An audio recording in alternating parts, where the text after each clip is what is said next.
Ghostbusters is directed by Paul Feig and stars Melissa McCarthy, Kristen Wiig, Kate McKinnon, Leslie Jones, and Chris Hemsworth. This is obviously the reboot of Ghostbusters, which was originally in 1984. This film had a big uphill battle before it even started. It's an all-female cast as the Ghostbusters, and when the trailer dropped, it became the most disliked movie trailer on YouTube. That is crazy. The story of the Ghostbusters is that these ghosts are like popping up all over New York. So these two scientists, this like engineer girl, and this lady who works for the subway, all sort of get together and make the Ghostbusters, this team of girls who go around and basically catch the ghosts. And they try and figure out what's causing or who is causing this invasion of ghosts in New York City. So let me start with the positive of this film, because there are plenty of positives despite what people thought this movie was going to be. First up is the Ghostbusters themselves. I thought each actress did a wonderful job of their character. I think each one had a part to play, and that was very important to the overall story because these ladies had to come together and be a team. I think because they were all sort of different in their own way, they all had different styles of comedy, they all had different jobs basically in the group itself. I thought them coming together was very, very important, and I liked the way that they did it. The second positive is the visuals. The ghosts looked pretty awesome. They were very high CGI quality. The proton beams that shoot out of the proton packs that the girls wear on their backs was absolutely phenomenal. That looked really, really cool. But then again, CGI is supposed to advance. It's been like 30 plus years since the original Ghostbusters. So, of course, technology was bound to advance, especially like computer technology, as far as like visuals and stuff go. So it looks a lot better. But there is one complaint that I have about the ghosts, which I'll get to in a minute. The final positive that I have for this film is that they definitely paid homage to the original films, as well made it their own. I think it was very admirable that they tried to combine both. But then again, that's also where some issues lie, which I'll get to in a second. Now let's get to the negatives, because although I had extremely high hopes for this film, I was really hoping it would do better than everyone thought it would be. Everyone thought it would be garbage. But there were definitely some flaws, so let's get to that really quick.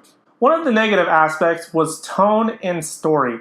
Now, the tone felt very up and down along with the story. There were points where I felt like super excited when the Ghostbusters were doing their Ghostbusters stuff, when they were getting into the action, when they were figuring things out, like when they were being progressive. It was great. They did wonderful. I really liked that. When they were standing around doing their comedy bit and like they were just, like trying to figure out the who and the what, there were bits of that that just didn't feel right. The villain didn't really feel like it made much sense, but I think that regards to the story.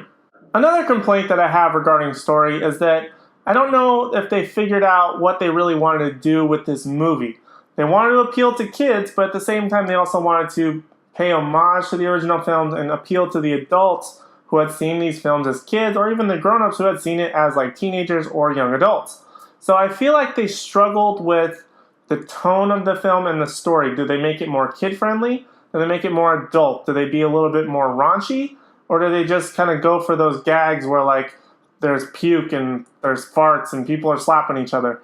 It felt very confusing because there were times where they were badass, but there were times where it felt like a kid's movie, and it kind of fluctuated and made me bored at times, but I still think it was entertaining to watch the majority of the film. Both of these aspects I think relate back to the director and co-writer Paul Feig. I think he does a great job with comedy, but I think with this action comedy that he was trying to get into, he's not very much a CGI or a big action adventure type of guy. So I think taking on a franchise like the Ghostbusters, it worked for like the personal moments and like the funny gag moments between the Ghostbusters, the girls, but I feel like it didn't really work very well in the narrative of Ghostbusters as a whole story. Also, there were plenty of cameos of the original Ghostbusters, don't worry to all you lovers of the old Ghostbusters, but they weren't very good in my opinion. There was only one, maybe two if I feel like pushing it, of the decent cameos of the previous Ghostbusters from the films, but I still think that, like I said, this film was definitely entertaining enough to watch, but that definitely faltered in those areas. My final complaint, although it's going to be a small one, has to go back to the ghosts. Now, I mentioned earlier that I liked the advancement of the ghosts, the CGI, all of that, but I also felt like there were times where they made it too kid-friendly and almost went with like a vibe of like Scooby-Doo or Scooby-Doo 2 Monsters Unleashed, where it didn't necessarily, it felt more cartoony, like I was watching a cartoon or like some older film that was really going for that GPG rating and not that PG-13 rating that this film got. So that was a bit confusing to me as well. But like I said, the ghosts overall did look very pleasant. Like I was able to view them and be like, yeah, I can see the scary aspects, but it looks like I'm watching a Scooby-Doo cartoon. I felt like this film held back in a lot of ways, but it also did a lot of things right. If you stay till after the credits, there is an after credit scene which sort of teases a sequel as well as an Easter egg, so be sure to stay tuned for that. It's actually kind of an exciting little Easter egg. I missed it, unfortunately, until I found out about it, but luckily I found somebody who told me about it. But it's actually really cool, and I hope it sort of sets up a sequel, but this film could definitely stand alone on its own. I felt like it was good enough that it fits in between the original Ghostbusters film, Ghostbusters 1 and Ghostbusters 2. I feel like it fit pretty good in between those, not being quite as kid-friendly as Ghostbusters 2, but not quite taking that full risk that the first Ghostbusters did, so it fits very well in the middle. Guys, I really struggled with giving this film a rating. I was struggling between a high C and maybe like a low B range. But overall, I think, although despite all the negative aspects that I just listed, I think that this film was pretty good. Like overall, I think they were able to bring a lot of things together to make this film. Yes, it's not a perfect movie by any means. It does have its flaws, but I still felt it was cohesive enough and entertaining enough to watch as a film. And so for this film, I'm going to give it a B-. Guys, let me know down in the comment section below, have you seen Ghostbusters? Did you think it was quite as bad as the trailers made it look, or quite as bad as the internet was really giving it to it?